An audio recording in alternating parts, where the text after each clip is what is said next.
नमस्कार दोस्तों अगर आप भी दिल्ली कैपिटल और गुजरात टाइटंस के बीच खेले गए टाटा आईपीएल के 60वें एवं सबसे रोमांचक महामुकाबले को देखने के बाद खुश हैं, तो हमारी इस वीडियो को एक लाइक जरूर कीजिए। आज हमारी इस वीडियो का लाइक टारगेट सिर्फ 400 लाइक है, तो दिल से लाइक करना नहीं भूलिए। दोस्तों, आईपीएल के 60वां एवं सबसे रोमांचक सांसों को रोक देने वाला महामुकाबला आज टाटा आईपीएल के इतिहास की दो सबसे खतरनाक टीमों के बीच खेला गया, जहां पर आज अक्षर पटेल की कप्तानी वाली दिल्ली कैपिटल के सामने शुभमन गिल की कप्तानी वाली गुजरात टाइटंस की team Arun Jaitley cricket stadium Delhi के होम ग्राउंड पर मौजूद थी। लेकिन उससे पहले आपको क्या लगता है, इस बार आईपीएल की ट्रॉफी कौन जीतेगा? आप खुद नीचे कमेंट करके जरूर बताइए। करोड़ों क्रिकेट प्रेमियों को इस मैच का बेसब्री से इंतजार था। पूरा स्टेडियम दर्शकों से खचाखच भरा हुआ था। दोनों टीमें पूरी तैयारी के साथ मैदान पर उतर चुकी थी। इस मुकाबले में सिक्का उछाला गया तो टॉस जीतकर गुजरात टाइटंस के कप्तान शुभमन गिल ने गेंदबाजी करने का फैसला किया।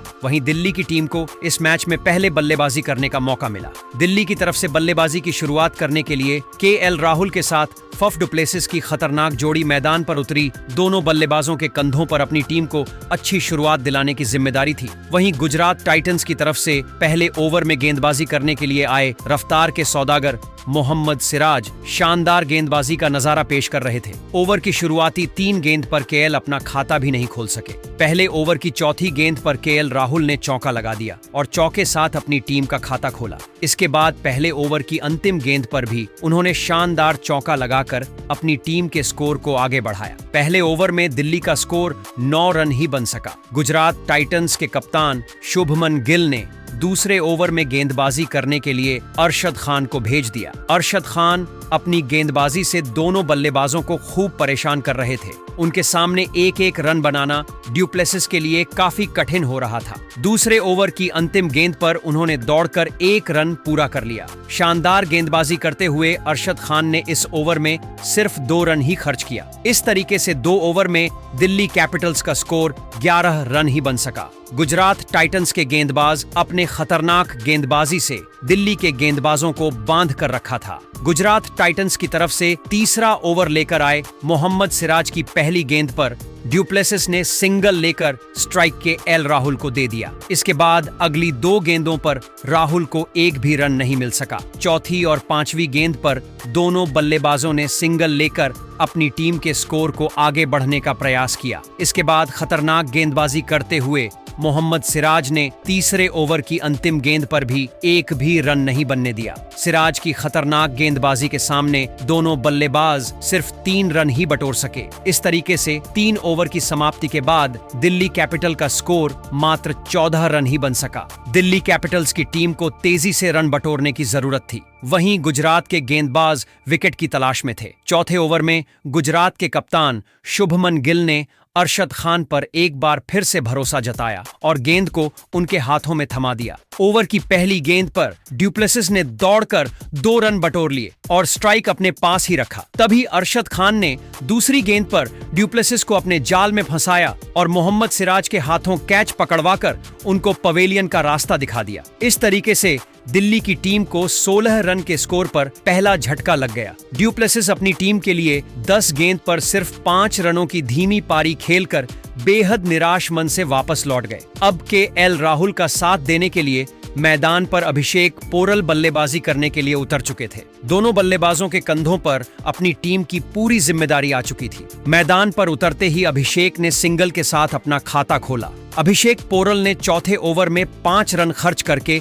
अपनी टीम को पहली सफलता दिला डाली। 4 ओवर की समाप्ति के बाद दिल्ली कैपिटल का स्कोर एक विकेट के नुकसान पर सिर्फ और सिर्फ 19 रन ही बन पाया था। गुजरात टाइटंस के गेंदबाजों ने अपने खतरनाक गेंदबाजी से दिल्ली के बल्लेबाजों को इस कदर जकड़ कर रखा था, जिसे देखकर लग रहा था कि मानो टेस्ट क्रिकेट चल रहा हो। गुजरात टाइटंस की तरफ से 5वां ओवर लेकर आए मोहम्मद सिराज की पहली गेंद पर केएल राहुल ने जबरदस्त चौका झड़कर अपनी टीम के स्कोर को तेजी से आगे बढ़ाया। दूसरी गेंद पर उन्हें एक भी रन नहीं मिल सका, लेकिन तीसरी गेंद को उन्होंने लॉन्ग ऑफ की दिशा में चौके में तब्दील कर दिल्ली के स्कोर को रॉकेट की रफ्तार से आगे बढ़ाया। लेकिन इसके बाद मोहम्मद सिराज ने जबरदस्त वापसी करते हुए अंतिम 3 गेंद पर 1 रन ही खर्च किया। इस तरीके से 5 ओवर में दिल्ली का स्कोर 1 विकेट के नुकसान पर 28 रन ही बन सका था। गुजरात के गेंदबाजों ने अपनी खतरनाक गेंदबाजी से मजबूती से पकड़ बना रखा था। पावर प्ले के अंतिम ओवर में गुजरात की गेंदबाजी में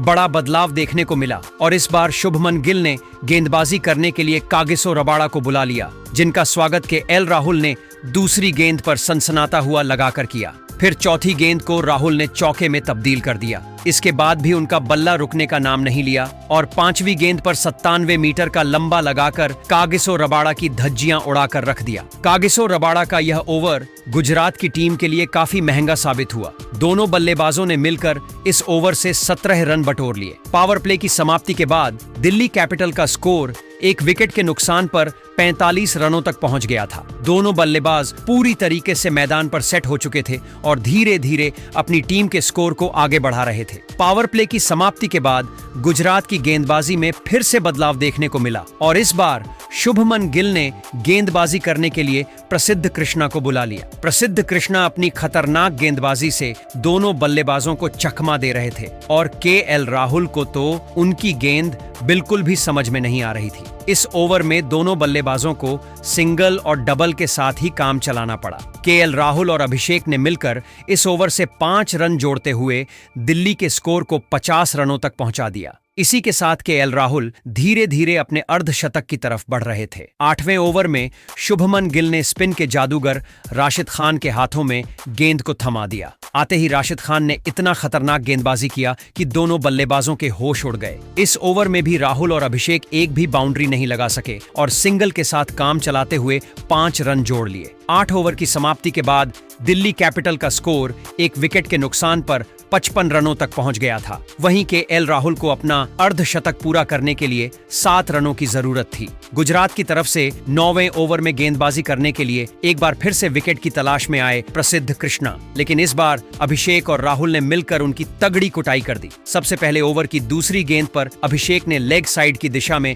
जबरदस्त चौका लगाया। इसके बाद अगली 3 गेंद पर दोनों बल्लेबाजों ने सिंगल और डबल के साथ 4 रन बटोर लिए। जाते जाते प्रसिद्ध कृष्णा के इसी ओवर की अंतिम गेंद पर अभिषेक ने सनसनाता हुआ छक्का लगाकर दिल्ली के स्कोर को 9 ओवर में 70 रनों तक पहुंचा दिया। दोनों बल्लेबाज मजबूती के साथ मैदान पर अपना पैर जमा चुके थे और इन दोनों बल्लेबाजों के बीच एक मजबूत साझेदारी पनपती हुई दिखाई दे रही थी। गुजरात की तरफ से 10वां ओवर लेकर आए राशिद खान की दूसरी गेंद पर राहुल ने अपने अंदाज में खतरनाक चौका लगाकर मुश्किल हालात में अपनी टीम के लिए 35 गेंद में अर्धशतक ठोक दिया। हालांकि इसके बाद राशिद अच्छी गेंदबाजी कर रहे थे। तभी 5वें गेंद को राहुल ने चौके में तब्दील कर दिल्ली के स्कोर को रॉकेट की रफ्तार से आगे बढ़ाया। इस तरीके से 10 ओवर की समाप्ति के बाद दिल्ली कैपिटल का स्कोर 1 विकेट के नुकसान पर 81 रनों तक पहुंच गया था। लेकिन तभी उनके साथ बल्लेबाजी कर रहे अभिषेक पोरेल को गेंदबाजी पर आए साई किशोर ने जोस बटलर के हाथों कैच आउट कर दिया। अभिषेक पोरेल इस मुकाबले में 19 गेंदों में 30 रन बनाकर आउट हो गए थे। साई किशोर ने दिल्ली की एक महत्वपूर्ण साझेदारी को अब तोड़ दिया था। लेकिन अब विकेट गिरने के बाद दिल्ली के कप्तान खुद अक्षर पटेल मैदान में उतरे थे, लेकिन उनके साथ बल्लेबाजी कर रहे के एल राहुल के बल्ले से चौके रुक नहीं रहे थे। पारी की 14वें ओवर में विकेट निकालने वाले साई किशोर के खिलाफ एक के बाद एक लगातार 3 चौके के एल राहुल ने इस मुकाबले में लगा दिए थे। अब केएल राहुल अपने इस मुकाबले में एक ऐतिहासिक शतक की तरफ तेजी से आगे बढ़ रहे थे, तो वहीं उनके साथ बल्लेबाजी करने आए कप्तान अक्षर पटेल ने भी ज्यादा वक्त न लेते हुए अपने हाथ खोलना शुरू कर दिया था। अब इन दोनों के बीच भी एक महत्वपूर्ण साझेदारी खड़ी होती दिख रही थी। लेकिन तभी पारी का 17वां ओवर डालने आए प्रसिद्ध कृष्णा ने सेट हो चुके और गजब की बल्लेबाजी कर रहे दिल्ली के कप्तान अक्षर पटेल को साई किशोर के हाथों कैच आउट कर दिया।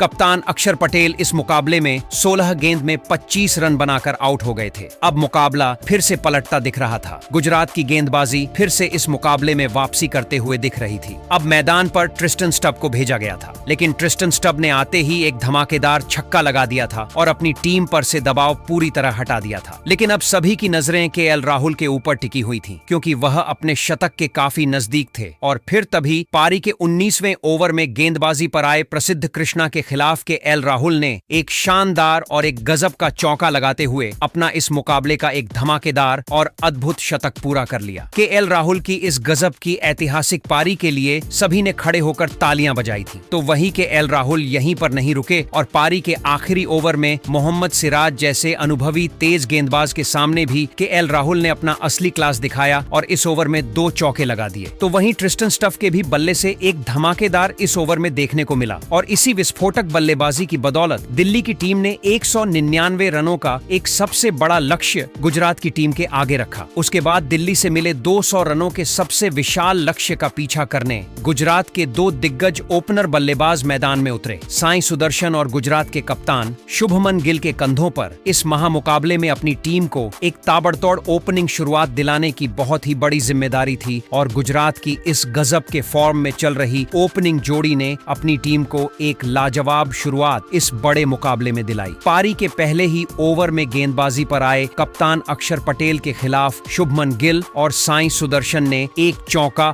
और एक गजब का लगा दिया था, लेकिन उसके अगले ओवर में टी नटराजन को गेंदबाजी पर लगाना अक्षर पटेल का एक बहुत ही गलत फैसला साबित हुआ, क्योंकि टी नटराजन के इस ओवर में साई सुदर्शन ने ऐसी हैरान करने वाली बल्लेबाजी करके दिखाई जिसने सभी के होश उड़ा दिए। दरअसल इस ओवर में टी नटराजन के खिलाफ साई सुदर्शन ने 3 चौके और एक शानदार लगा दिया था। इस धमाकेदार शुरुआत की वजह से दिल्ली के कप्तान अक्षर पटेल शुरुआत से ही दबाव में दिखने लगे थे। जिस गेंदबाज को अक्षर पटेल गेंद थमा रहे थे उसके खिलाफ साई सुदर्शन और शुभमन गिल की यह जोड़ी रन लगा रही थी। दिल्ली की गेंदबाजी को गुजरात के रन रोकना मुश्किल होने लगा था। पावर प्ले का बखूबी इस्तेमाल करते हुए साई सुदर्शन गुजरात की टीम के लिए एक अव्वल दर्जे की पारी खेल रहे थे। दोनों ने मिलकर पावर प्ले में गुजरात की टीम के लिए 59 रनों की साझेदारी पहले विकेट के लिए बना दी थी। लेकिन पावर प्ले खत्म हो जाने के बाद दिल्ली की स्पिन गेंदबाजी ने गुजरात की इस ओपनिंग जोड़ी को अपने शिकंजे में फंसा लिया और बड़े शॉट खेलने का कोई भी मौका नहीं दिया, जिस वजह से अब गुजरात की ओपनिंग जोड़ी पर लगातार दबाव बढ़ता हुआ दिख रहा था। लेकिन तभी पारी का 9वां ओवर कप्तान अक्षर पटेल डालने आए थे, लेकिन कप्तान अक्षर पटेल की इस ओवर में साई सुदर्शन ने एक लाजवाब चौका लगा दिया और इसी के साथ उन्होंने अपना इस मुकाबले का एक महत्वपूर्ण अर्धशतक भी पूरा कर लिया। तो वहीं इसी ओवर में कप्तान शुभमन गिल के भी बल्ले से एक धुआंधार सभी को देखने को मिला। गुजरात की यह ओपनिंग साझेदारी लगातार मजबूत होती जा रही थी। इस साझेदारी को तोड़ना अब दिल्ली की गेंदबाजी के लिए बहुत ही ज्यादा जरूरी हो चुका था। लेकिन अब कप्तान शुभमन गिल ने भी अपने हाथ खोलना शुरू कर दिया था और उन्होंने दिल्ली की स्पिन गेंदबाजी को अपना खासा निशाना बनाया था। और फिर इसी बीच पारी के 11वें ओवर में विपराज निगम को एक लाजवाब लगाते हुए साई सुदर्शन और शुभमन गिल के बीच एक धमाकेदार शतकीय साझेदारी पूरी हो गई। अब दिल्ली का हर एक गेंदबाज गुजरात की इस ओपनिंग जोड़ी के सामने कमजोर पड़ता हुआ दिखने लगा था। गुजरात की यह ओपनिंग साझेदारी इस मुकाबले को दिल्ली से अब दूर ले जाती हुई दिख रही थी। तो वहीं गुजरात के कप्तान शुभमन गिल ने पारी के 13वें ओवर में दुष्यंता चमीरा के खिलाफ एक लाजवाब चौका लगाते हुए अपना भी इस मुकाबले का एक गजब का अर्धशतक पूरा कर लिया था। तो वही अर्धशतक लगाने के बाद दुष्यंता चमीरा को किसी ओवर में एक और शुभमन गिल ने लगा दिया था। अब दोनों ही छोरों से गुजरात की टीम के लिए आसानी से रन मिलने लगे थे। कप्तान अक्षर पटेल का हर एक फैसला गुजरात की यह ओपनिंग जोड़ी नाकामयाब कर रही थी। देखते ही देखते शुभमन गिल और साई सुदर्शन की इस ओपनिंग जोड़ी ने 150 का आंकड़ा भी पार कर लिया था। अब यही ओपनिंग जोड़ी ही गुजरात की टीम के लिए 200 रनों के इस रन चेस में अपनी टीम को जीत दिलाती हुई दिख रही थी। दिल्ली की गेंदबाजी से उनके कप्तान बहुत ही ज्यादा निराश नजर आ रहे थे। अब आखिरी 4 ओवरों में गुजरात की टीम को जीत के लिए सिर्फ 35 रन बनाने थे। 200 रनों का यह रन चेस गुजरात की इस ओपनिंग जोड़ी ने मामूली बना दिया था। लेकिन अब दिल्ली की टीम की तरफ से इस पारी का 17वां ओवर टी नटराजन डालने आए थे। लेकिन टी नटराजन की इस ओवर में फिर से शुभमन गिल ने अपने बल्ले की असली ताकत दिखाते हुए एक चौका और एक गजब का लगाया। लेकिन अब सभी की नजरें साई सुदर्शन के ऊपर टिकी हुई थी, क्योंकि साई सुदर्शन अब अपने शतक के काफी नजदीक पहुंच चुके थे। और फिर तभी पारी के 18वें ओवर में एक गजब का लगाते हुए इस नौजवान गुजरात के बल्लेबाज ने अपना इस मुकाबले मुकाबले का एक ऐतिहासिक शतक पूरा कर लिया। पूरा स्टेडियम इस बल्लेबाज के प्रदर्शन को देखकर हैरान था। गुजरात की ओपनिंग जोड़ी ने दिल्ली की गेंदबाजी को पूरी तरह धूल में मिला दिया था। दिल्ली की गेंदबाजी एक एक विकेट के लिए इस मुकाबले में तरसती हुई दिख रही थी और फिर अंत में साई सुदर्शन ने एक लाजवाब लगाते हुए इस रोमांचक मुकाबले में गुजरात की टीम को एक ऐतिहासिक 10 विकेट से जीत दिला दी। दोस्तों, इतिहास में पहली बार 200 रनों का स्कोर बिना विकेट गवाए किसी टीम ने हासिल कर लिया है। लेकिन गुजरात के इस महामुकाबले में जीत के असली हीरो साबित हुए नौजवान साई सुदर्शन, जिन्होंने अपने बल्लेबाजी से फिर एक बार सभी के दिलों को जीत लिया। साई सुदर्शन शुरुआत से ही दिल्ली की गेंदबाजी के सामने गजब का प्रदर्शन करते हुए दिख रहे थे और सेट हो जाने के बाद तो साई सुदर्शन की बल्लेबाजी और भी ज्यादा बेहतर होती गई और अंत में साई सुदर्शन की इसी अद्भुत बल्लेबाजी के चलते गुजरात की टीम इस ऐतिहासिक जीत को हासिल कर पाई। साई सुदर्शन ने इस मुकाबले में 61 गेंदों में 12 चौके और 4 लगाते हुए 108 रनों की नाबाद मैच जिताने वाली एक अद्भुत शतकीय पारी खेली। तो दोस्तों, आप साई सुदर्शन की इस हैरान करने वाली आकर्षक शतकीय पारी के लिए उन्हें 10 में से कितने अंक देना चाहेंगे? आप अपनी राय नीचे कमेंट में देना बिल्कुल भी ना भूलें। धन्यवाद। दोस्तों, दिल्ली के ऊपर गुजरात की एक तरफा जीत के बाद पॉइंट्स टेबल में एक साथ 3 टीमें हो गई क्वालिफाई और दोस्तों, दिल्ली समेत मुंबई इंडियंस और इन टीमों को लगा बड़ा झटका। अब दोस्तों, 3 टीमों में से केवल एक टीम जाएगी टॉप 4 में और दोस्तों, अब सभी टीमें हो जाएंगी बाहर।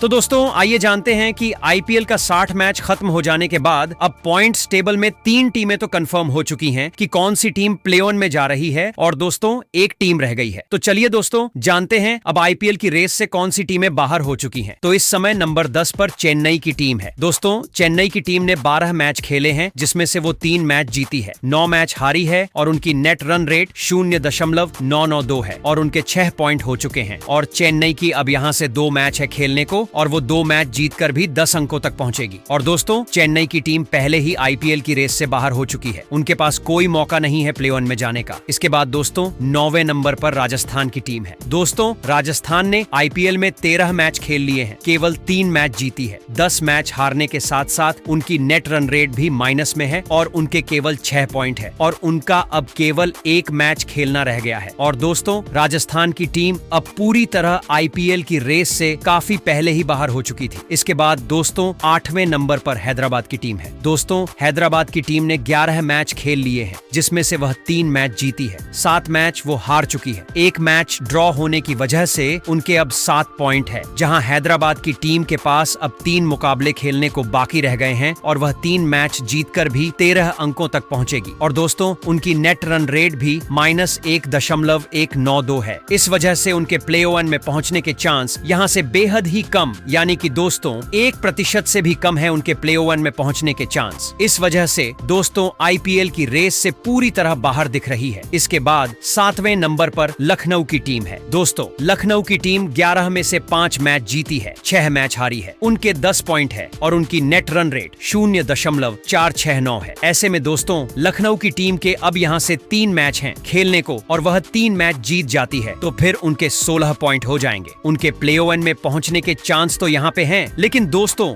बेहद ही कम बचे हैं उनके प्ले ऑन में पहुंचने के चांस। उनके प्ले ऑन में पहुंचने के चांस यहाँ से केवल 40% के दिख रहे हैं। उन्हें अपने सारे मुकाबले जीतने होंगे, तब जाकर उनके 16 पॉइंट होंगे। ऐसे में दोस्तों, उनके भी अब यहाँ से केवल 40% के चांस रह गए हैं प्ले ऑन में पहुंचने के। इसके बाद दोस्तों, 6ठे नंबर पर कोलकाता की टीम है। दोस्तों, कोलकाता ने 12 में से 5 मैच जीते हैं, 6 मैच हारे हैं और 2 मैच उनके बारिश की वजह से ड्रॉ रहे थे। उनके नेट रन रेट +0.193 है और उनके 12 पॉइंट हो चुके हैं। और दोस्तों, उनका अब केवल 1 मैच खेलने को बाकी रह गया है, यानी कि दोस्तों, अगर वह अपना 1 मैच भी जीत जाती है तो फिर भी वह 14 अंकों तक पहुंचेगी। इसका मतलब साफ है कि केकेआर की टीम अबल की रेस से पूरी तरह बाहर हो चुकी है। और इसके बाद 5वें नंबर पर दिल्ली की टीम है। दोस्तों, दिल्ली ने 12 में से 6 मैच जीते हैं, 5 मैच हारे हैं, 1 मैच ड्रॉ रहा था उनका और उनकी नेट रन रेट +0.660 है और उनके केवल 13 पॉइंट है। यानी कि क्योंकि दोस्तों दिल्ली की टीम को अब यहाँ से अपने बचे हुए सारे मैच जीतने होंगे और तब जाकर वो 17 अंकों तक पहुंचेगी। इसका मतलब यह है कि दिल्ली की टीम का भी अब आगे जाना काफी मुश्किल नजर आ रहा है, क्योंकि दोस्तों टॉप 3 टीमों के अब ऑलरेडी 17 पॉइंट से ज्यादा हो चुके हैं और उनके मैच भी काफी बाकी पड़े हैं। ऐसे में दिल्ली की टीम को नेट रन रेट भी बेहतर करना होगा। इसके साथ साथ दोनों मुकाबले जीतने होंगे, तब जाकर उनके पास हल्का बहुत मौका होगा प्ले वन में अपनी जगह पक्की करने के लिए। यहाँ से दिल्ली के प्ले वन में जाने के चांस अब बेहद ही कम नजर आ रहे हैं। तो दोस्तों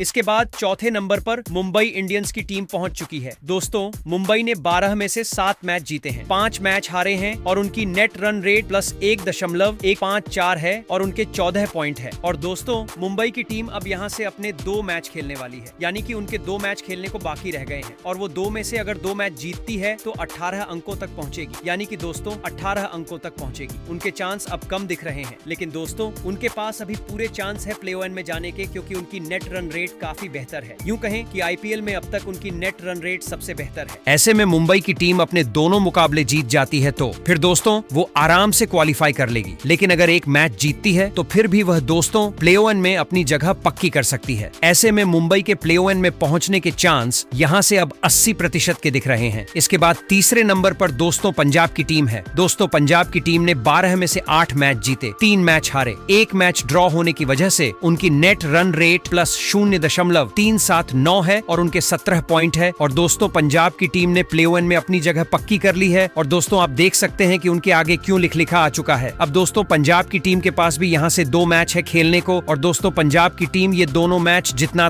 चाहेगी ताकि दोस्तों वो पहले या दूसरे पायदान पर फिनिश करें, जिससे उन्हें फाइनल में जाने के 2 मौके मिले। इसके बाद दोस्तों दूसरे नंबर पर आरसीबी है। दोस्तों आरसीबी ने 12 में से 8 मैच जीते, 3 मैच हारे, 1 मैच ड्रॉ होने की वजह से उनकी नेट रन रेट प्लस 0.482 है और उनके भी 17 पॉइंट है और आरसीबी की टीम ने भी क्वालिफाई कर लिया है प्ले ऑन्स के लिए। लेकिन दोस्तों आरसीबी की टीम भी अपने बचे हुए मुकाबले जीतना चाहेगी, अपनी नेट रन रेट को सुधारना चाहेगी ताकि वह पहले दूसरे नंबर पर फिनिश करें और उन्हें भी फाइनल में जाने के 2 मौके मिले। इसके बाद दोस्तों सबसे ऊपर गुजरात टाइटंस की टीम है। दोस्तों गुजरात ने 12 में से 9 मैच जीते हैं, 3 मैच हारे हैं और उनकी नेट रन रेट प्लस 0.796 और दोस्तों उनके 18 पॉइंट हो चुके हैं। इसका मतलब यह है कि गुजरात की टीम भी प्ले ऑन में अपनी जगह कंफर्म कर चुकी है और दोस्तों गुजरात की टीम भी अपने बचे हुए 2 मुकाबले जीतना चाहेगी ताकि दोस्तों वो प्ले ऑन में पहले दूसरे नंबर पर फिनिश करें और उन्हें फाइनल में जाने के 2 मौके मिले। ऐसे में दोस्तों यह रहा आईपीएल का अब तक का लेटेस्ट पॉइंट्स टेबल। ऐसे में इस आईपीएल में आपकी फेवरेट टीम कौन सी है?